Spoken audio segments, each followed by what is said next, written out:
Welcome back to Sports by GSMC Podcast Network. I'm your host, Jeremy Lapidus. If you are just tuning in, we just finished talking about the Big 12, did a little bit of a conference preview for that as the college football season is right around the corner. We also talked about some breaking news in baseball and Aaron Judge with the Mariners firing their manager. Scott Servais officially off of the job as they look to take a quick rebound and save their season. We also talked about a couple big news coming out of the NFL with A.J. Terrell signing a massive contract, making him the second highest paid corner in the history of the game, and Jahan Dotson being traded to the Eagles. In this segment here, we're going to turn our attention back to the NFL, talk a little bit about the Baltimore Ravens today. Talking about everything that they did this offseason and giving them an overall grade. But before we get into that, remember, if you would like to be an even bigger part of the show than you already are, all you need to do is go to GSMCPodcast.net. Or if you are on YouTube, you can use that super chat option. If you do either of those two things, a message should pop up on the bottom of the screen for you, me, and everybody else around the world to see. If you do have a burning question about sports, anything at all that you would like to ask, go ahead and throw that in the comments, throw it in the chat as soon as I possibly can. I appreciate everybody so much for sticking around, talking some sports with me here on a beautiful Thursday afternoon. But like I was saying, today I'm going to continue our preview series of the NFL. Just 3 teams left today talking about the Baltimore Ravens. Baltimore Ravens had one of those off seasons that's very, very like the Baltimore Ravens. When you look at it on paper, it seems like they lost a lot of talent, and that constantly happens. They have to replace 60% of their offensive line. They lost a starting linebacker, they lost a starting safety in Geno Stone. They lost their 2 biggest rushers from last season in J.K. Dobbins, although he's oft injured when he's healthy, comes in, makes a big splash, as well as Edwards, who scored 13 touchdowns on the ground last year. That is a lot of production to lose. This happens with the Ravens all the time. Constantly, the Ravens go in and out with their talent. Constantly, the Ravens say, you know what, we don't need to sign you to that big contract. We'll get replacements. And generally, they've been fine. Obviously, it helps when you have reigning MVP, 2-time MVP, Lamar Jackson, coming off of maybe his best season ever, winning the award, taking them all the way to the AFC Championship game, where it fizzled out in not great fashion. Outside of him, their big free agent acquisition was Derrick Henry. Derrick Henry they bring in to replace those 2 backs, and that's about as good as you can possibly get to replace a guy that scores 13 touchdowns and a guy that, when healthy, in J.K. Dobbins, is electric. Derrick Henry is going to be a monster with the Ravens. The big question, of course, is the offensive line, and we'll get to that in a second. They also re-signed defensive tackle Justin Madubuike, who was one of the most, who with Aaron Donald out of the game, is absolutely in conversation with guys like Chris Jones, guys like Dexter Lawrence, guys like Christian Wilkins, to be the best defensive tackle in all of football right now. He's a young guy, signs a massive contract to stay with the Ravens. If he's able to keep up with if he's able to keep up the production that he had last season, that defense shouldn't lose a step. Now, they did lose defensive coordinator Mike Macdonald to the head coaching job of the Seattle Seahawks.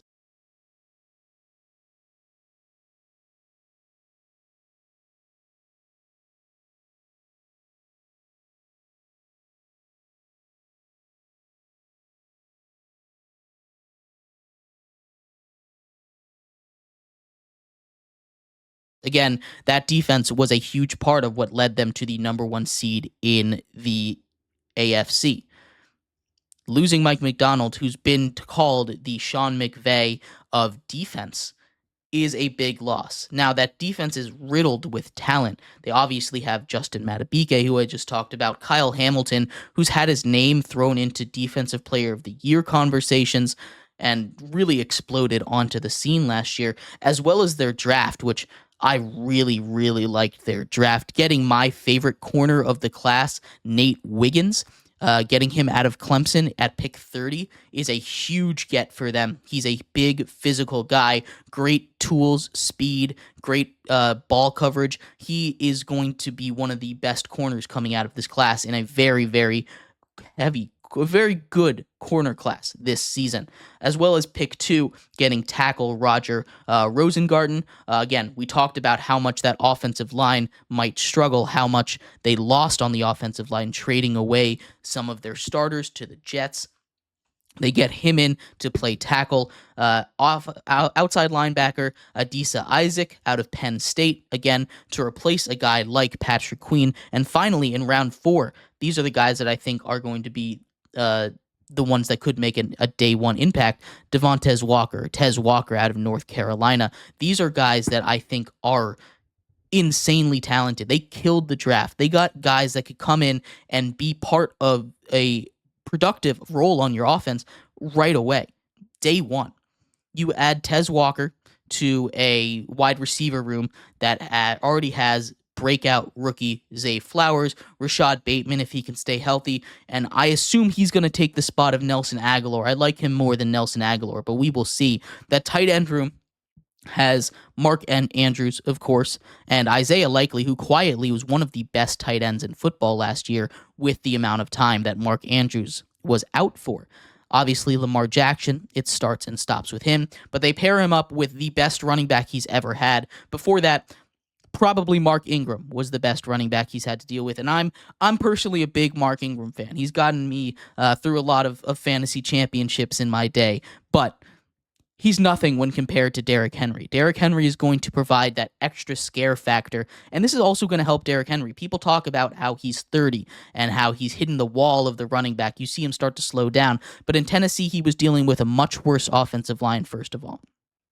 Second of all, he was dealing with what is, a much more stop Derrick Henry style defense when we're talking about the teams that played the Titans. He would see 8-man boxes all the time. You're not going to see that against Baltimore. You can't leave 8 men in the boxes when you have Zay Flowers, Mark Andrews on the outside, Rashad Bateman, Tez Walker. These guys are going to leave holes wide open for Derrick Henry, and he might not have the same amount of usage. But this is going to be a huge, huge year, huge boon for the Baltimore Ravens. Now, as far as the defensive side, that's where I want to take a bigger look at it, right? Because they still have a lot of returning pieces from what was what was the best defense in football last year, right?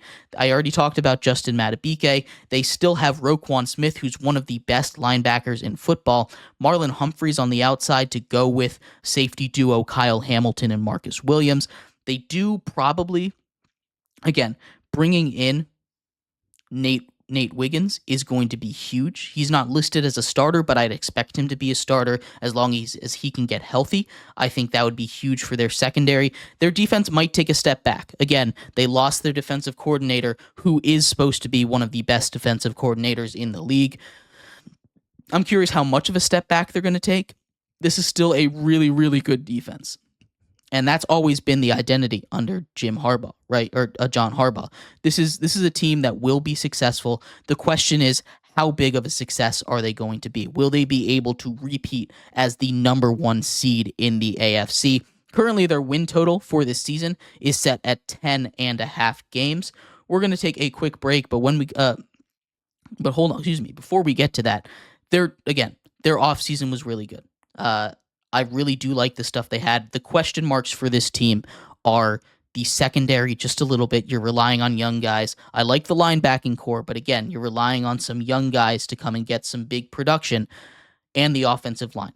This is an offensive line that has been really good. You still have some really good pieces. A young center in Tyler Linderbaum. You still have Ronnie Stanley. You draft Roger Rosengarten to play tackle or guard on the other side.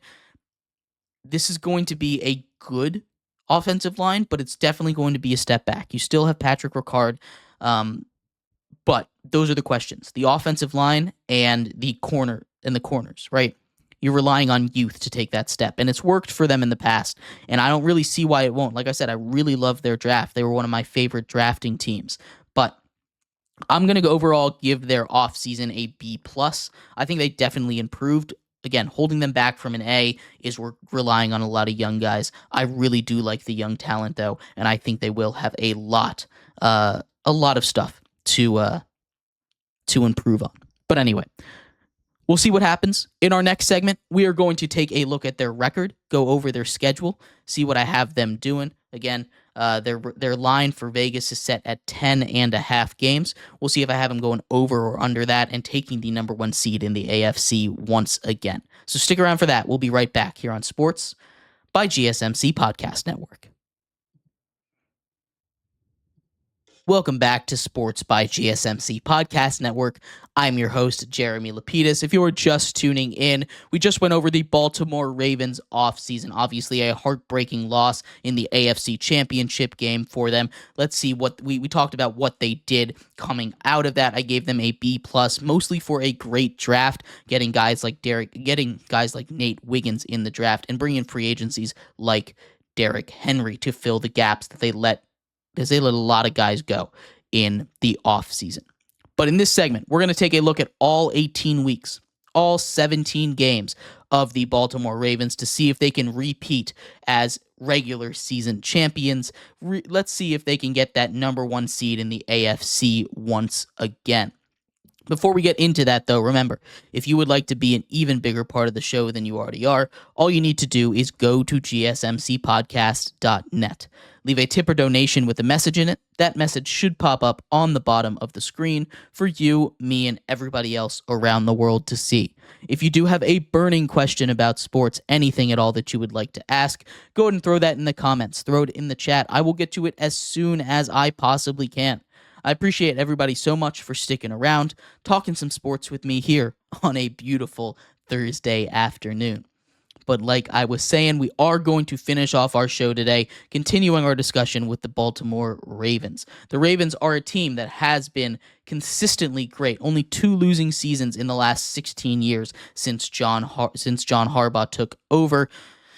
The Ravens are, once again, going to be a very good football team. We talked about the Bengals yesterday. They had a bounce-back season by my predictions here, and the Ravens actually get to open up the season for us, taking on the Chiefs on the road with Week 1. We talked about how it's going to be a little bit of a easier schedule for the Bengals.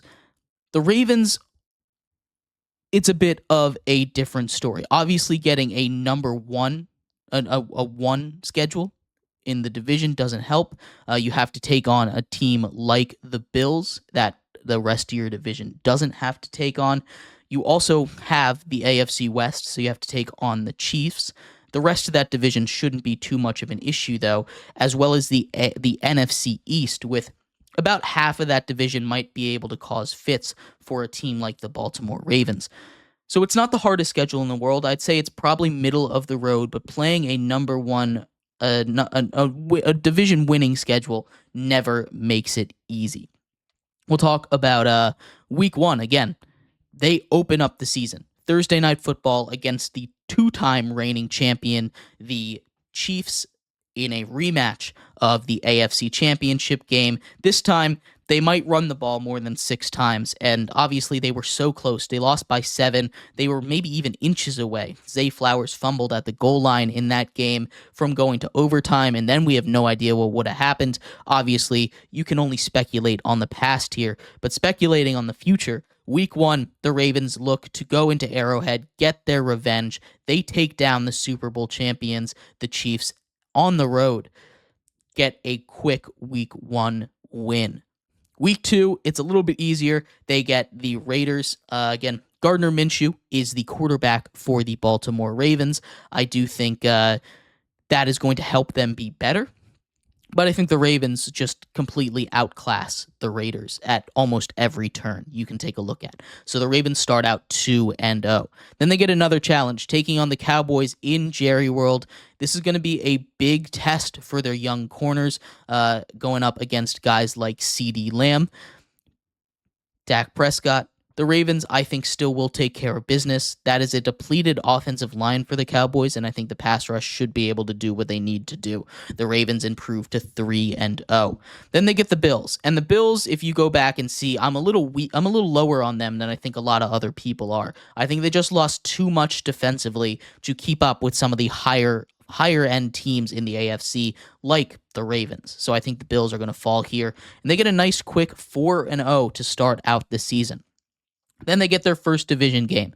This one against the Cincinnati Bengals on the road. Joe Burrow is back, and he's always been pretty good against the Ravens. I'm taking the Bengals in this one as they lose their first game of the season, falling to 4-1. Coming back home in week 6 against the crosstown rival, or I guess as close to crosstown rival as you can say, in the Washington Commanders. They are coming up to Baltimore, a battle of the DMV. The Ravens should take care of business on this one. I don't think it's going to be too close. Rookie quarterback Jaden Daniels, I'm curious to see what he does against a defense like the Ravens, though. But the Ravens win this game, improve to 5-1. Then they head down to Florida, take on the Buccaneers on the road. The Buccaneers, again, a very good team. Mike Evans is going to be a problem for this team with his size. I think if Nate Wiggins is in the game, he can match up with him, but that's a lot of experience going up against a rookie. I think the Ravens still take care of business against this team, improve to 6-1 on the year. Up next is a road game, a road division game, this time against the Browns. The Browns defense is comparable with the Ravens defense, and with the loss of 60% of your starting offensive linemen from last season, I think Myles Garrett is going to feast on them. The Browns are going to win this game. The Ravens fall to 6-2.